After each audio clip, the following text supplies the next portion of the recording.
Hi everyone. Just a little bit of background. My name's Carrington. I'm director at the Bigger Picture Agency. Started about 9 years ago now with just me and a camera, and there's a little team of 5 of us now. You might have met 4 of us dotting around today or taking pictures or on the stand. So that's just a little bit of background. We cover the whole of the northeast area, so that's why we're here.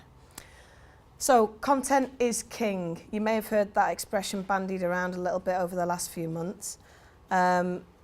As Nicola alluded to, social media is a bit of a beast, and you need it for your business, but it's a hungry beast. Our customers want more visual content, and they want it more often. So what I'm going to do today is run you through some ways that I can give you some hints and tips for your businesses. Okay, we're going to start off with some fun statistics. So does anyone want to shout out what number 2 could possibly be? Anything? People, 2 people. 2 people. 72 hours of video uploaded every 60 seconds on the internet. So I'm going to give you some crazy statistics here. So today I'm just going to talk about stills because there's not enough time to talk about video as well as stills, but a few little facts for you. Okay, 91.8 million. Any guesses? The number of things on YouTube. Blog posts published every month. 91%. Percentage of brands using social media. That's a very good question. Very good answer, sorry. 1 billion. It's a bit of a red herring, this one. The value of the market. Money generated by online dating every year. Nothing to do with my presentation, I just thought it was funny. Okay, this one is 40 billion. Photographs shared on Instagram. That's quite colossal, 40 billion. Pizza, already been mentioned? Everybody loves pizza. Pizza. So what is it about pizza? Top picture on The most popular Instagrammed food, okay? All right, so what I'm going to do is I'm going to help you in your own businesses to try and give you some great tips of how you can create some good quality content on your own without the use of somebody like me. So the key areas. What my plan is today is to give you the tools and some ideas. If you only go away with a few ideas, what the point of it is that if you can take a half day out of running your business and you actually work on your business for a full half day, about 3-4 hours of your time, that I think that you can generate enough visual content that's going to last you from 3 to 6 months. So if you spend an hour on your team, now the team might just be you, it doesn't matter. I'm going to give you some ideas of what you can do and how you can photograph yourself. Okay, about 30 minutes on your working environment or your premises. You might say, I haven't got a working environment, I don't have an office. It doesn't matter. Where do you hold your meetings? Where do you actually interact with your clients? So I've split the next one into an hour for either the products that you produce. Lots of people are makers and other people are doers. So if you provide a service rather than a product, I would suggest that you spend an hour on capturing that. PR stories. So you'll have seen a lot of them on Keith's presentation. I'll give you some ideas of how you can kind of almost forward plan some of the photographs you're going to need for your PR stories. About half an hour on that. And events. I would suggest that one of the best things you can do in a business is hold an event, even if there's only 3 people turn up. It's a great way of getting some good visual content. Okay, team members. This is what we don't want, a really rubbish picture of somebody probably taken off their iPad, looking at the screen like that. This is what we would like, a nice sector-specific photograph. So this was one of the ones for the YMCA in North Tyneside. And this lady's a specialist dressmaker. She interacted with a lot of the youngsters. So it's a nice, well-lit photograph. It's actually slightly overexposed on there on the projector, but you get the idea with the dressmaking equipment behind. And I'm going to give you some practical tips. So the first one that I can give you, and this is probably the golden rule of anything you do yourself, shoot in natural light. Don't shoot in a room like this. Interior lights, this included, make everything yellow. So the photographs that we're taking, Jeanette's down there now snapping away, all of those photographs will be yellow, but we've got the editing equipment to correct that afterwards. You guys possibly haven't. You can filter it a little bit on Instagram. Shoot in natural light. If you can't get a pure white background, and that's what you're trying to achieve, don't bother. Pick a nice texture. Frame your photograph generously, especially if there's more than one person in your team. The reason being that then you can crop them all down to a uniform size. If you're using your phone, especially those of you who've got those lovely new phones with the portrait feature, make sure you tap on the face of the person that you're taking the picture of, because that brings it into sharp focus. Hold your breath. I know that's daft. When you're taking the picture, stay dead steady, feet slightly apart, really steady, tap the phone, bosh, done. For those of us that are worried about how we look in pictures, it's like when you see people doing selfies like this, make sure you always try and shoot somebody from slightly above. Pick your location well. It's really nice, I think, to have a sector-specific photograph. So get yourself in your own working environment. So here's one. This is a studio one, but I've done ones like this out on sites in offices. So an architect, get them to get some plans out, get them to look at the camera. Really nice and natural. This isn't one of my pictures, but I saw this online actually, and this is a great example of what I've just been talking about. You've got a nice neutral texture there behind him. You've got the natural light coming in from the window, smiling nicely at the camera, the person who's taking it, nice and steady. That is how you should be, if you're doing them yourself, that's how you should be doing them. So I've got to put my money where my mouth is. We've literally just redone our team pictures. So all shot in natural light. As you can see, nobody's perfect. Poor Paul there, he works in another part of the region. He hasn't even been in for us yet, so he's still there in the old style. So we've all got our pictures taken nice and relaxed, leaning on something, nice textured background, and there's a nice team shot at the top. You look really approachable. Do we? Well, you all, We're not. you look it. I'm joking, we are. But you do, you just look dead relaxed. Yeah. The canny and the bricks, a little bit contemporary, you know. Yeah. Really We all feel that Liam's hair helps though quite a lot. It's great. best hair ever. Beautiful. Okay, working environments. This is the section where you try and capture the area that you work in. If you work in hospitality, try and get some nice angled shots.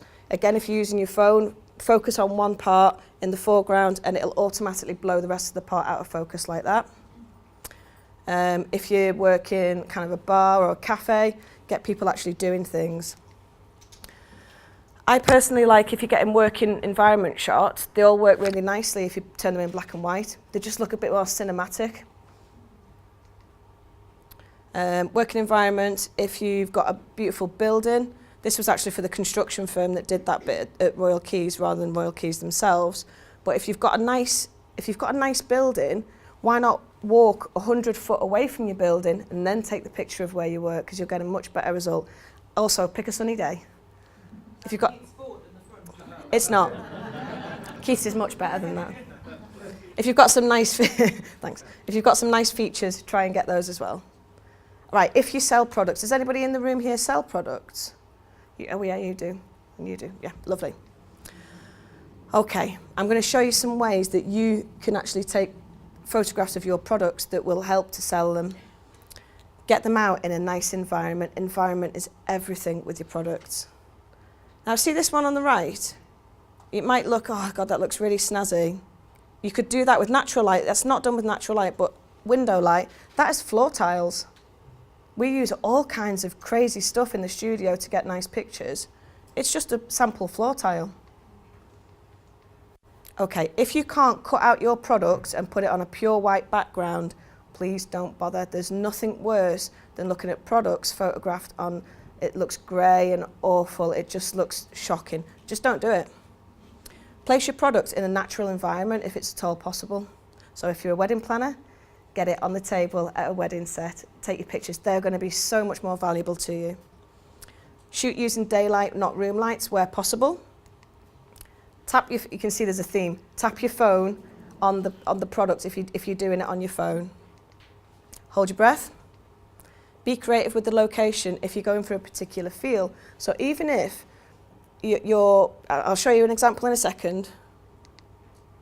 I'll just go back a sec. Even if your product isn't used in a certain environment, but you have a certain feel that you're trying to get across, take it to where that feeling is represented. And there is one coming up that shows that. Here's an example of a product shot in a studio that's perfectly clipped out on a pure white background. That is not an easy process, and that's something that even as a photography company, it's something that's labour intensive. Here is just half of the steps that you have to go through on Photoshop to get that result. There's actually 16 steps to actually get that pure white result around the product. And that's why I'm suggesting you don't do it.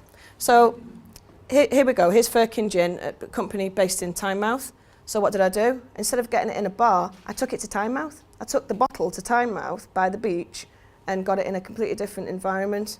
And that was used for all of the launch of that particular spirit. It takes you to such a different place, sorry.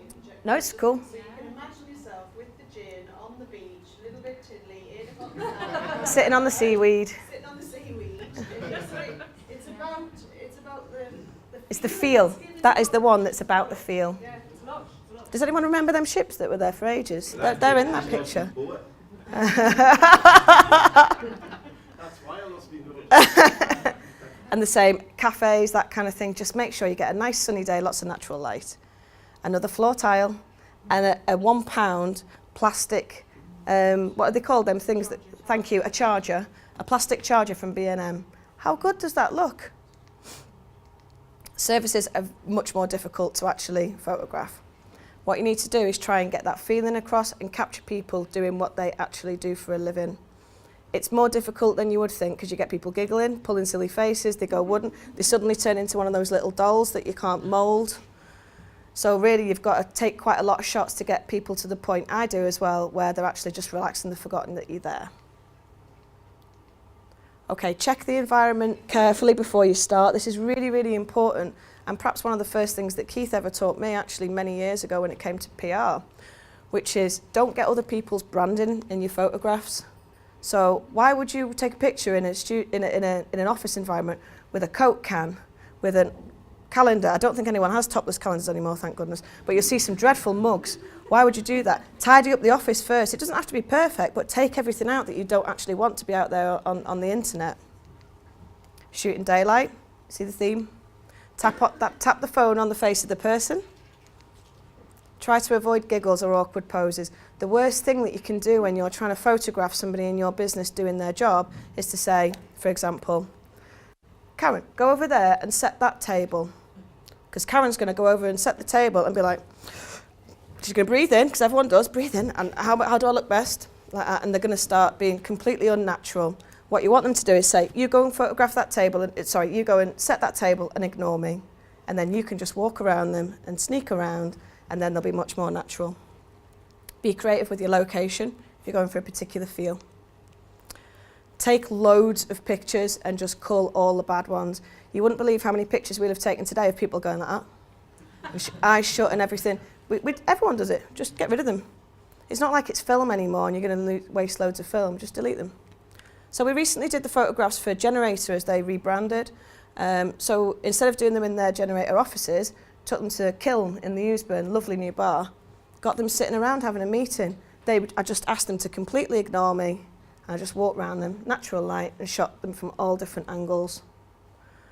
These are nice for if you want something a bit more dramatic. One thing that I do an awful lot of is get people to pretend they're talking to somebody.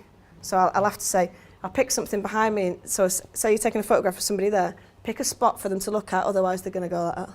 Pick a spot and just say, pretend you're telling that person directions of how to get to your house. I know where everyone lives now because of this. No. But that's what I usually do. And then I get them to just talk to that spot and just be a little bit more natural. Directions is a really good thing to get people to do because they'll use their hands. Get people working. So I ask them to just completely blank me. If it's a manufacturing company, again, I would suggest you don't look at the welding flame through a camera because that hurt. But yeah, if I ask them to pose it, it's just not going to work. Just get people actually working. PR and stories. So you got loads of information from Keith about this before.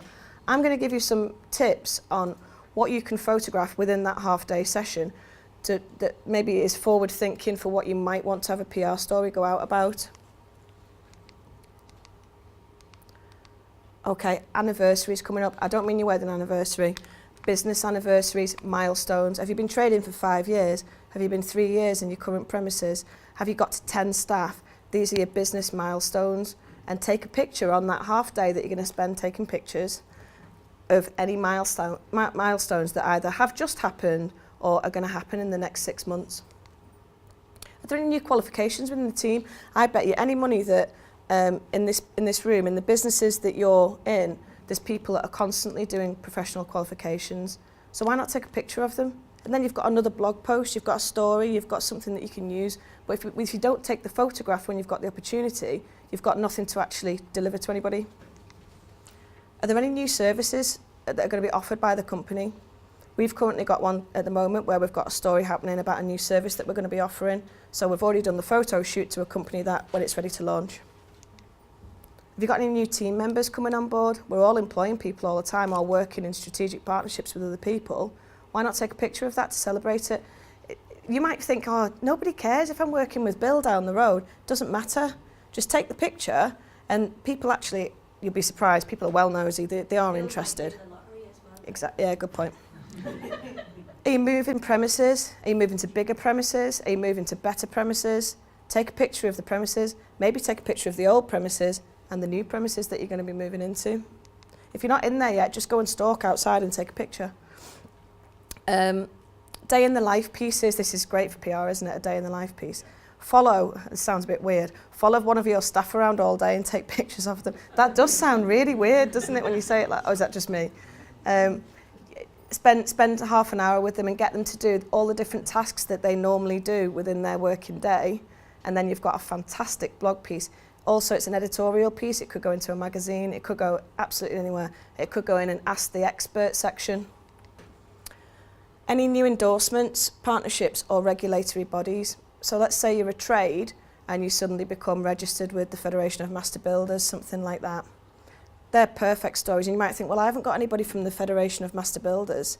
So why don't you get your team together, get the FMB logo, does that still exist, the FMB? Anyway, and get them all around and give it a bit of a cheer. Get it? That's exactly the type of thing that you can prepare for a press release about and take the picture yourself. So if you've raised some money within the company, try an unusual angle, get a fire engine to turn up. I'm joking, that's probably a bit more difficult. That was for the fire service. But try and think about something that's visually interesting rather than a check. Everybody hates checks. Well, newspapers hate checks, and they're the people that you actually want to pick up your story. This was one about a company that's nothing to do with the environment. It's actually an AV company, audio-visual company, and he's decided to buy a fleet of electric vans. So this story, Keith did the press on the PR on this, is about the environment and about his vans. Now then, I'm going to prove Keith wrong here. So Keith earlier said, we were talking about whether there's such a thing as bad news. Well, why would you talk about somebody that's died? So here's an example of a story within a company and photograph where the owner of this business died. So you might think, what's that to celebrate? Hence why they're not particularly smiling in the picture. So these two, father-in-law, and this is the manager, they've come together and relaunched the business in his name, and that's the power of a good story. So even where you think there's no hope, go and speak to Keith about what the actual story might be. He'll give you some help and advice. And again, likewise, if you need any help and advice on what kind of photograph would be suitable, I'm more than happy to do that and help you do it yourself. And that was my story as well. I forgot about that one. And you'll prove you're wrong on that one. Okay, events. Photograph everything that happens in your business if you can. Practical tips about photographing events. You've got to ask permission. Informed consent is absolutely key. If you're holding a coffee morning even for your company and you want to take photographs at that coffee morning or a networking event, you can send out advanced consent. So you can say, just to let you know, we're going to be taking photographs and film. It gives people a chance to tell you, I don't want to be filmed or photographed. You can have posters on the wall. You can ask people specifically to sign a consent form if you feel that that's necessary. Do you think it's necessary? So I've got to jump in there because I always ask all my trainees and everything. Yeah. Can I take your photos? Because yours will have always got the camera there doing it. Do you think it has to be written down to that level? Or I think if there's advance notice and perhaps it's gone out with the marketing to say, we will be photographing and filming on this particular day, please let us know if you don't want to be photographed. I think that's sufficient. I'm not a lawyer, but I think that's sufficient. If we're taking pictures of somebody for a case study, informed written consent, absolutely, because what if that person leaves that company that they're in? So say you've taken a picture of your employee on a day in the life piece, and your employee walks out 2 weeks later and then says, you can't use that, you're stuck. I would never have ever thought about doing that for an employee.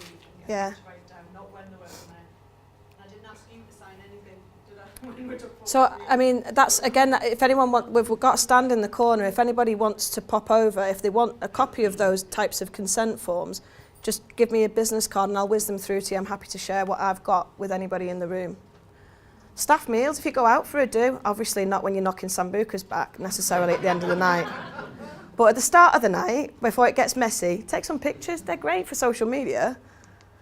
Charity ball attendances or sponsorships, brilliant. Now, if you're sponsoring an event, you'll bet your bottom dollar that the person running that event is more than happy to be photographed with you because you're helping them out. So get a picture of you both together. If you're exhibiting an expo, why not take a picture of maybe at the last expo that you're at? So every time you're doing something, you take a photograph, and then you can say, come and see our stand at the next expo. You've got one ready to use. Business anniversary parties and fundraising events. Just basically, there's a message, just take loads of pictures of everything that you do in natural light, tap on your phone, and then just cull the ones that are rubbish. This was one even just 2 weeks ago. This is an IT company, and they decided to hold a coffee morning for Age UK. It was lovely. So they actually got me along, but they, you know, if somebody had a decent camera, they could have done that one themselves. Okay, if you get really stuck, just give us a shout, and I'm more than happy to give help and advice. If you'd like some specific technical advice on whatever kit that you use yourself in your business, I'm more than happy to help with that. That's it. Great. Thank you. Any questions? Does anyone have any questions? Oh, Karen. Can you store them all? Because I end up with like various different storage devices. And what's the easiest way do you find to store, like to tag things? So we store everything in, I'm not saying that this is the perfect way to do it.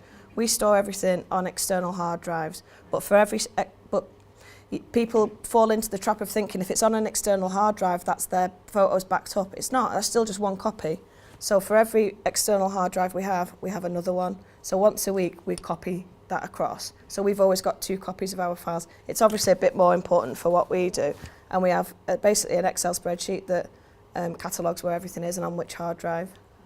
But you probably wouldn't need, you could probably buy 1 terabyte hard drive for the amount that you'd have, and that'll probably last you for years until technology changes and people are like, what's a terabyte? God, it's like a floppy disk.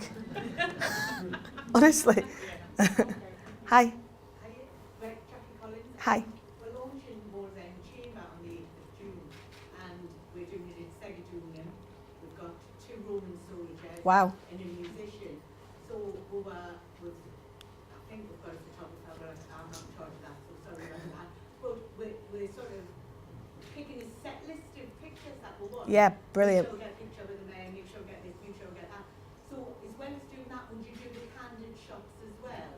So you have a mixture of sort of standing Yeah. forward. So when you brief your photographer, having that I call it the shopping list. Give me a shopping list of pictures, right? And that's what you've done. You've decided your definite must-haves. You've got them on a list. And then in addition to that, make sure you say to the photographer that as well as those set photographs, we want candid reportage photographs of everything that's happening. They'll probably, if they're decent, they'll do it anyway. But it's worth just adding that onto the bottom of your lists and just say, in addition, please shoot the rest as candid photographs. What photograph are you most proud of? Gosh, there's a question. Oof. He's wanting to be him. It was that one of a man on a boat. No, I'm joking, that was you. Right answer. He's looking a bit slimmer at the minute. I mean, I rely on Angela's photography skills all the time, but I think that the ones that really excelled you were the transformation of the hotel in Newgate Street. Yeah. So, yeah, if you're ever building anything, take pictures at every stage. If your company's in a position where there's going to be some kind of extension, but probably the most proud ones. Again, if anyone pops over to the stand in the corner, we've actually had a big book made. But I documented the change of what was the Co-op department store in the centre of Newcastle, right the way through from when it was derelict until when it was finished, and it's now Premier Inn with all those bars underneath. So every month I photographed that building from all different angles, up cranes, back of Stowell Street, on top of car parks, absolutely everything inside and out. That's obviously probably more extensive than anyone in the room would need to do unless you're in a construction firm. If you are, come speak to me, we can help. Oh, there's another one, sorry. Yeah. What style of setting up picture do you think it's the best reach on the socials? What style? Yeah. The one that tells the story. So a picture of just two people stood there is rubbish, really. We all do them to an extent. We've just done one on our stand, and it's fine for promoting the fact that we're here.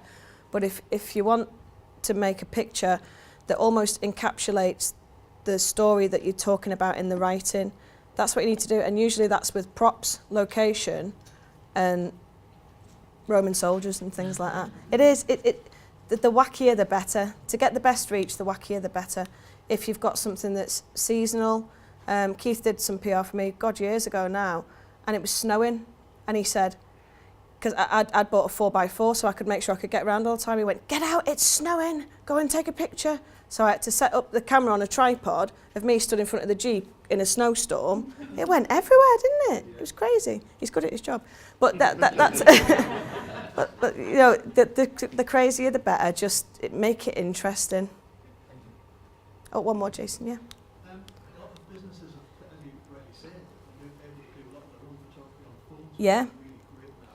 Yeah. It's great to get some of the tips there. But how would you advise a business when it's worth getting a professional photographer as opposed to using their phone, and how to maximise the budget they might have? Yeah, okay. So I would say that the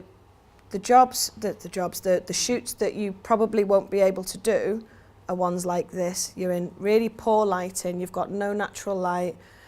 Your phone automatically, without getting too technical, will drop down your shutter speed.